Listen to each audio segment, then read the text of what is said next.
नमस्कार, जोहार। स्वागत करता हूं आप सभी का आपके अपने YouTube चैनल आज़ाद जेपीएससी अकेडमी पर।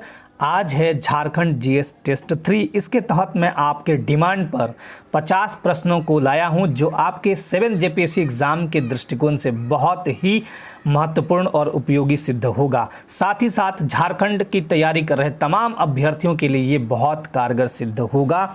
करत करत अभ्यास ते जड़मति होत सुजान, रसरी आवत जाते सिल पर पड़त निशान। यही वो टाइम है जो आपसे ज़्यादा से ज़्यादा अभ्यास मांगता है। तो देर ना करते हुए मैं स्टार्ट करता हूं।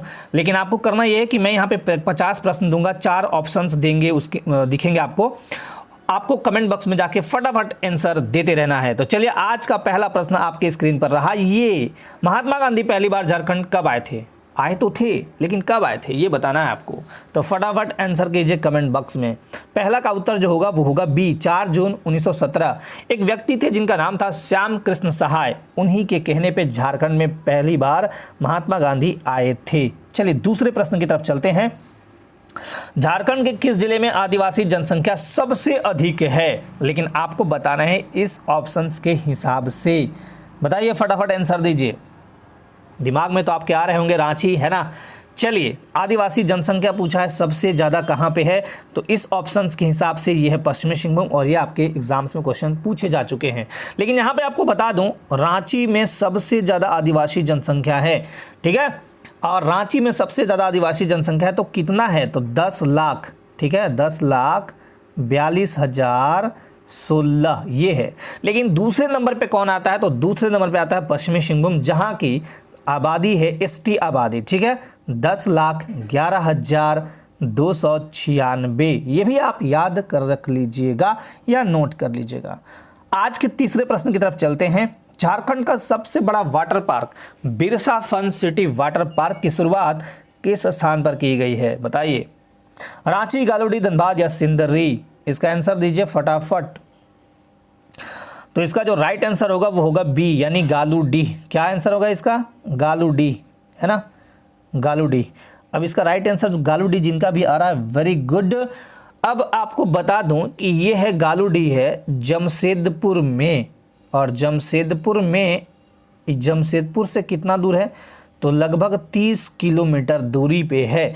गालूडी में भी एक जगह है करंजा गांव। गालूडी हालांकि एक थाना है, ठीक है, तो यहाँ पे करंजा गांव में है वो, ठीक है, करंजा विलेज यानी गांव, ठीक है, करंजा गांव में है आपका Birsa fun city water park. चलिए आज के चौथे प्रश्न की तरफ चलते हैं।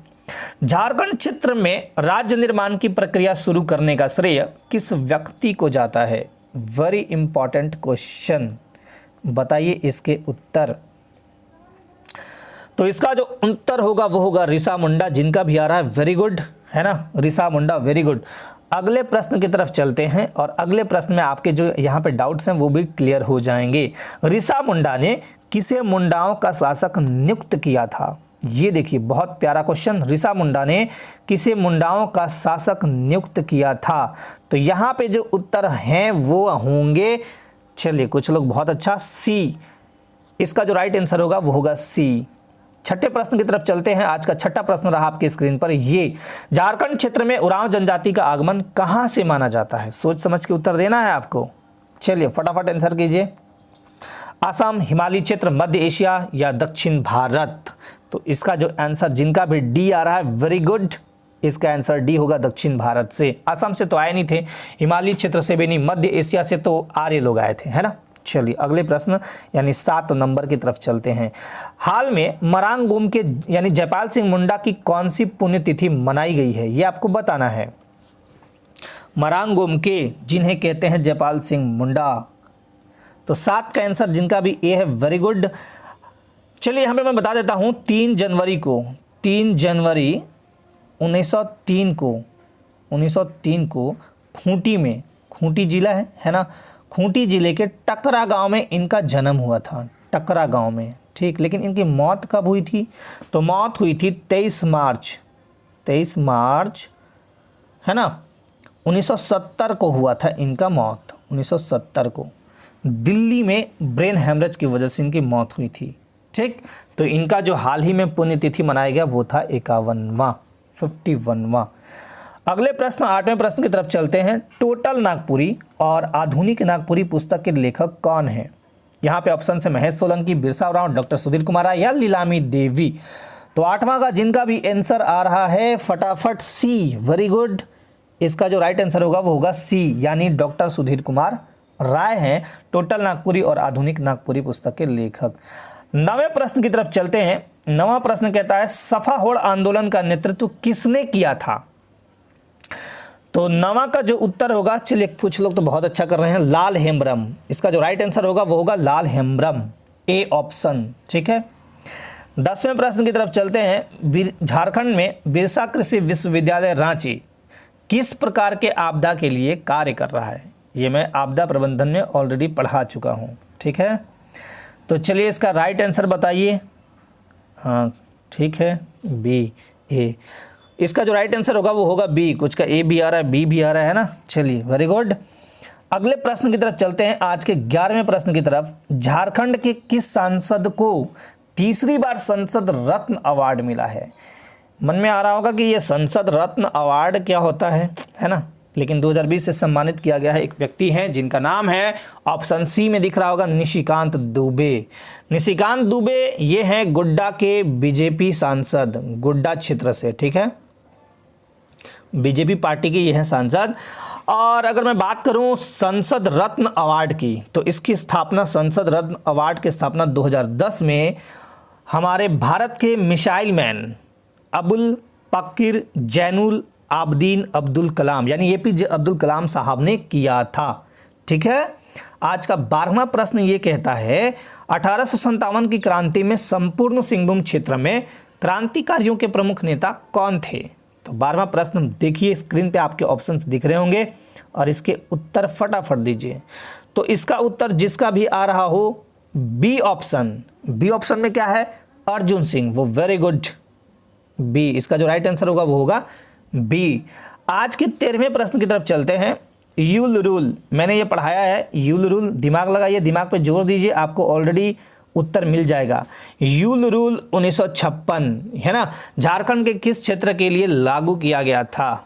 तो ये मैं पढ़ा चुका हूँ, संथाल परगना। आप एसपीटी एक्ट का वीडियो आपका यूट्यूब चैनल पर डाला हुआ है, ये आप देख सकते हैं, और इसका पार्ट 2 भी ला दिया जाएगा जल्द ही, टेंशन ना लें, ठीक है। तो यूल रूल 1856 झारखंड के संथाल परगना के लिए बना था।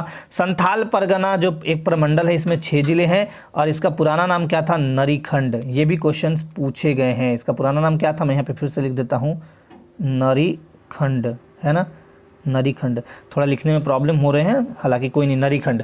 चलिए अगले प्रश्न की तरफ चलते हैं, 13 के बाद 14वें प्रश्न की तरफ। 1990 में 66वें संविधान संशोधन के तहत किस धारा को छोड़कर सभी धाराओं को 9वीं अनुसूची में डाला गया है? बताएं।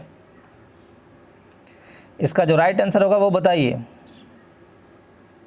इसका जो राइट आंसर होगा वो होगा बी। वाह वेरी गुड, बी आ रहा है आंसर। 53, धारा 53।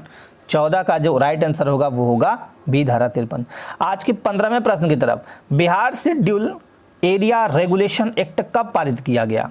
Bihar schedule area regulation act कब पारित किया गया? तो 15 नंबर का आंसर जो होगा राइट, वो बताइए फटाफट। कुछ लोग का आंसर आ रहा है, बढ़िया। 15 का जो राइट आंसर होगा वो होगा B, 1969। Very good, SPT act में ये भी मैंने बताया है, ठीक है। चलिए आज के 16वें प्रश्न की तरफ चलते हैं।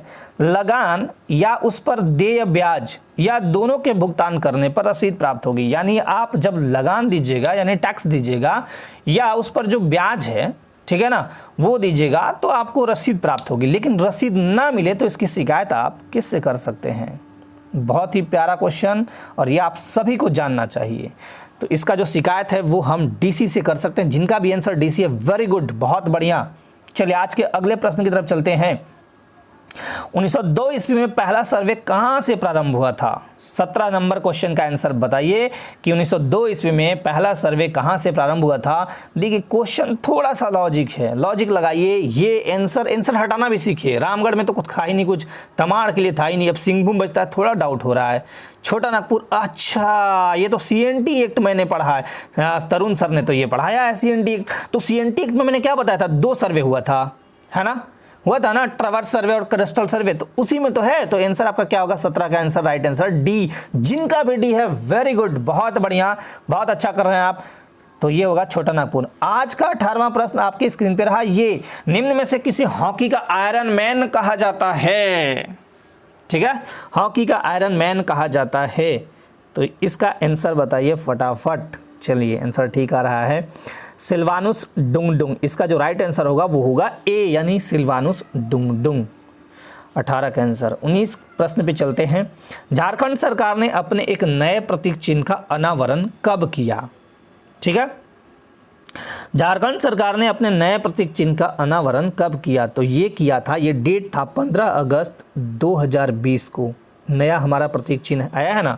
पहले था ना कि 4 जे अक्षरों के बीच था हमारा, लेकिन अब इसे हटा दिया गया। नहीं, अब ये नहीं रहेगा, अब ये नया गोल घेरा वाला है जिसमें 7 गोला है। मैंने इस पे ऑलरेडी वीडियो बनाई है, वो आप देख सकते हैं। ठीक है, तो ये 15 अगस्त 2020 इसका राइट आंसर होगा। 20वें प्रश्न की तरफ चलते हैं। हेमंत सोरेन ने राज्य के मुख्यमंत्री पद की शपथ कब ली थी? आहा, क्या क्वेश्चन है। तो 20 प्रश्न का आंसर क्या होगा? ये होगा बी। आंसर इसका क्या होगा? बी, यानी 27 दिसंबर 2019 को इन्होंने शपथ ली थी। चलिए आज के 21वें प्रश्न की तरफ चलते हैं। झारखंड क्षेत्र का पहला नागरिक प्रशासक कौन था? झारखंड क्षेत्र का पहला नागरिक प्रशासक कौन था, ये आपको बताने हैं। तो इसका जो राइट आंसर होगा वो होगा, आप बताएं मुझे अब है ना, आप बताएं। चलिए आंसर आ रहा है कुछ का, वेरी गुड। जिनका भी आंसर आया है ए, वो वेरी गुड, कैप्टन विल्किंसन। इसका जो राइट आंसर होगा वो क्या होगा? Captain Wilkinson. झारखंड क्षेत्र का पहला नागरिक प्रशासक कौन था? Captain Wilkinson. अगले प्रश्न की तरफ चलते हैं। 22वां नंबर, पालकोट अभयारण्य किस जिले में स्थित है? आपको बताना है फटाफट कि पालकोट अभयारण्य किस जिले में अवस्थित है, ये आपसे पूछा गया है। तो आप बताइए फटाफट आंसर। पालकोट अभयारण्य बहुत बार ये चर्चा में भी आया है, तो इसका जिसका भी आंसर आ रहा हो डी, वो वेरी गुड, गुमला। चलिए अगले प्रश्न 23वें प्रश्न की तरफ चलते हैं। 23वां प्रश्न ध्यान पूर्वक देखिएगा। हाथी से बने कपड़ों का जनक किस जनजाति को कहा जाता है? ऐसा ही जेपीएससी क्वेश्चन उलट फेर के दे देती है आपको। हाथी से बने कपड़ों का जनक किसे कहा जाता है? सॉरी, मैं हाथी पढ़ रहा हूँ, हाथों से, सॉरी माफ़ कीजिएगा। हाथों से बने कपड़े का जनक किस जनजाति को कहा जाता है? ठीक है, तो ये आपको बताना है। इसका जो राइट आंसर होगा वो होगा इसका 23 का बी, यानी चिकबड़ाइक। हाथों से बने कपड़े, ये हाथ से ही कपड़े बना लेते हैं। ठीक है, आज के 24वें प्रश्न की तरफ चलते हैं। देश के तीसरे रक्षा शक्ति विश्वविद्यालय की स्थापना कहाँ की जा रही है? 24वां प्रश्न देखिएगा ध्यानपूर्वक और इसका आंसर बताइए। तो ये इसका राइट आंसर होगा खूंटी, यानी बी। जिनका भी बी है वेरी गुड। आज का 25वां प्रश्न, सुकन्या समृद्धि योजना कब प्रारंभ हुई? 25 नंबर का आंसर बताइए। सुकन्या समृद्धि योजना कब प्रारंभ हुई? 22 जनवरी 2015, 1 अप्रैल 15, 5 मार्च 15 या 15 अगस्त 2015? चलिए जिनका भी आंसर आ रहा हो 25 नंबर का ए, very good, 22 January 2015।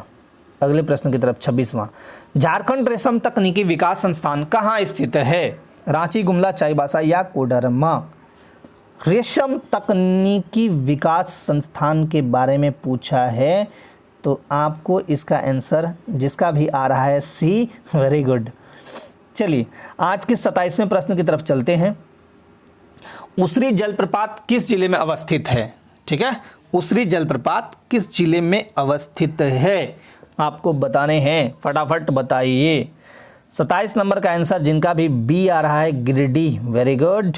Usri waterfall is located Giridih, 27 का बी। 28 नंबर पे चलते हैं। किस जनजाति की कब्रगाह को मरघटी कहा जाता है? देखिए कितना शानदार क्वेश्चन पूछे गए हैं कि मरघटी किसको कहते हैं, है ना। किस जनजाति की कब्रगाह को मरघटी कहा जाता है? तो 28 का राइट आंसर होगा ए, खड़िया जनजाति के कब्रगाह को मरघटी कहा जाता है। 29 प्रश्न पे चलते हैं। झारखंड का एक वाद्य यंत्र मानदर से संबंधित सही तथ्यों को चुने। अब यहाँ पे ट्रिक लगाइएगा पुराना वाला, है ना, तो लगा भी रहे हैं कुछ लोग, तो यहाँ पे ट्रिक लगाने से काफ़ी बात बन जाएगी। एक बार मैं फिर से वो ट्रिक रिपीट कर देता हूं, जो नए होंगे वो समझ जाएंगे। जब भी आयोग द्वारा इस तरह के प्रश्न पूछे जाएं और आपको 100 प्रश्न में लगे कि एक दो जगह ही ये वाला ऑप्शन है, उपरोक्त सभी या A+B दोनों या इनमें से दो में से कोई एक, तो आपको अगर उस प्रश्न का उत्तर बिल्कुल ही नहीं पता हो तो ये वाला टिक कर दीजिए। सही होने के चांसेस लगभग 90 to 95% होंगे। ठीक है, तो यहाँ भी जिनका डी आंसर है, वेरी गुड। यह झारखंड का प्राचीनतम वाद्य यंत्र है, बहुत, ये भी सही है। इसे तुमदक भी कहते हैं, सही है। इसका निर्माण बकरे के चमड़े से होता है, ये भी सही है, यानी तीनों सही है, यानी डी ऑप्शन सही होगा। आज के 30वें प्रश्न की तरफ चलते हैं। मुंडा जनजाति में खूंट का तात्पर्य होता है, क्या होता है? खूंट किसे कहते हैं मुंडा जनजाति में? तो वो कहते हैं आपके परिवार को खूंट कहा जाता है। ठीक, तो इसका बी आंसर होगा। 31 नंबर पे चलते हैं। 31 नंबर का आंसर देखिएगा।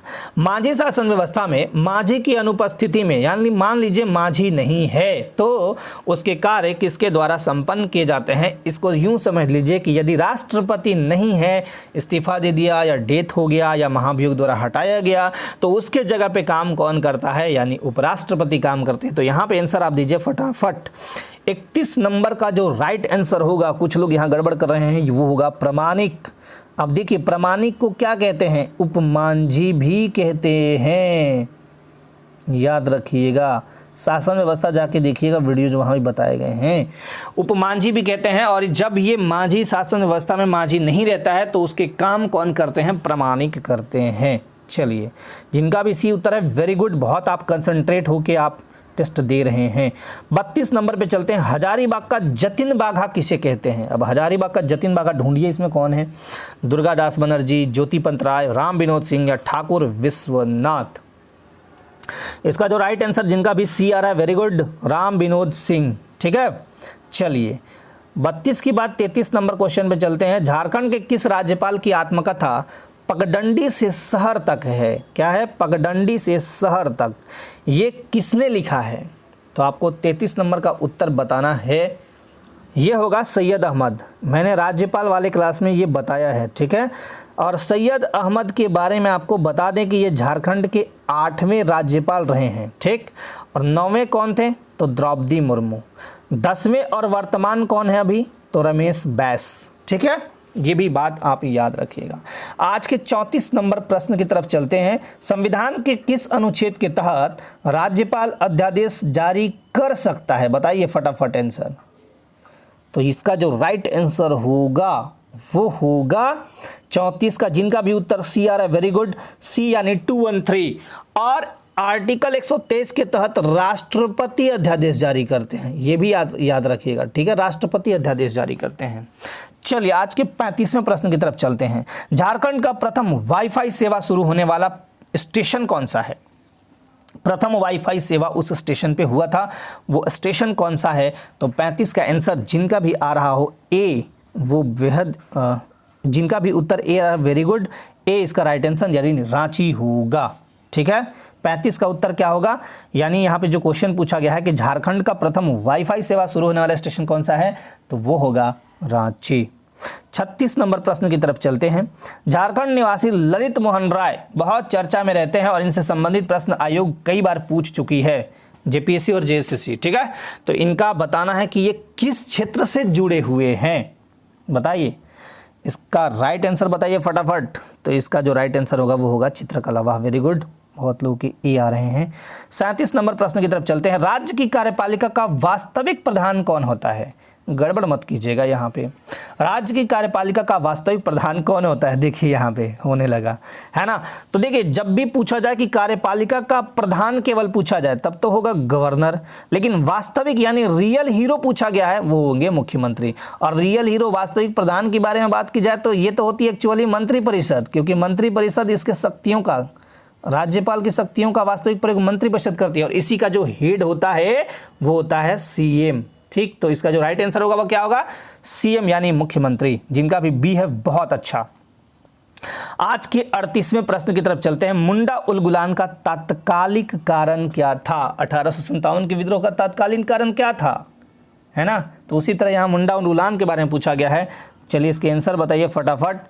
38 नंबर का आंसर जिनका भी ए आया है, बहुत अच्छा। वन सुरक्षा कानून को लेके इन्होंने ये उलगुलान किया था, बेहद इंपॉर्टेंट प्रश्न। अगले 39वें 39 नंबर का बताइए आंसर। अंशुता लकड़ा किस खेल से संबंधित है? अंशुता लकड़ा बताइए 39 का क्या होगा आंसर? ये तो बहुत इजी क्वेश्चन था, है ना। इसका आंसर होगा हॉकी। जिनका भी है हॉकी वो बहुत अच्छा। चलिए आज के 40वें प्रश्न की तरफ चलते हैं। बा परब एवं फूलों का पर्व। अब हम फूलों का पर्व बोले या बा परब बोले, जनजातियों के किस पर्व का अन्य नाम है? ठीक है, तो आपको बताना है कौन सा ऐसा पर्व है जिसका और नाम बा परब है या फूलों का पर्व। तो इसका जो राइट आंसर होगा वो होगा सरहुल। सरहुल को ही बा परब और फूलों का पर्व कहा जाता है। आज के 41वें प्रश्न की तरफ चलते हैं। जिला आपदा प्रबंधन प्राधिकरण DDMA district disaster management authority का नेतृत्व कौन करता है? ये बहुत प्यारा क्वेश्चन है ना।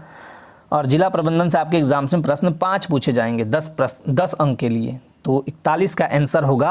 अब देखिए यहाँ पे बहुत ही अच्छा ऑप्शन रखा गया है, जिला दंडाधिकारी, जिला समाहर्ता, इनमें से कोई भी एक, और मुख्यमंत्री। मैंने क्या बताया कि थोड़ा सा दिमाग लगाइए। जिला दंडाधिकारी यानी हम इसे कहते हैं DM। आप एक वीडियो है जिला प्रशासन का, वो जरूर देखिए। उसको हर एक जो एग्ज़ाम की तैयारी कर रहे हैं ना, हर एक स्टूडेंट को देखना चाहिए, क्योंकि आपको ये पता होगा कि अधिकारी कैसे कैसे काम करते हैं। और जिला समाहर्ता, ठीक है, तो ये इनमें से कोई भी एक हो सकता है। ठीक, तो ये भी आप याद रखिएगा। चलिए आगे बढ़ते हैं। 42 नंबर क्वेश्चन कहता है झारखंड में फाउंड्री फोर्ज संयंत्र किस देश के सहयोग से स्थापित हुआ था?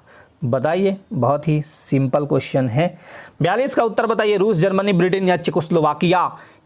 आंसर आ रहा है डी, जिनका भी बहुत प्यारा, बहुत अच्छा। 42 का आंसर डी, जो भी दिए हैं बहुत अच्छा, बहुत शानदार। 42 की बात 43 नंबर आता है। SPT एक्ट की धारा 23 में क्या वर्णित है? अभी मैंने धारा हालांकि नहीं बताया, लेकिन फिर भी आप कोशिश कीजिए, कोशिश करने से हल निकलेगा। आज नहीं तो कल कुछ ना कुछ तो निकलेगा ही। तो कर निर्धारण, रैयती भूमि का बदलना, जोत के प्रकार या उपायुक्त के कर्तव्य व अधिकार।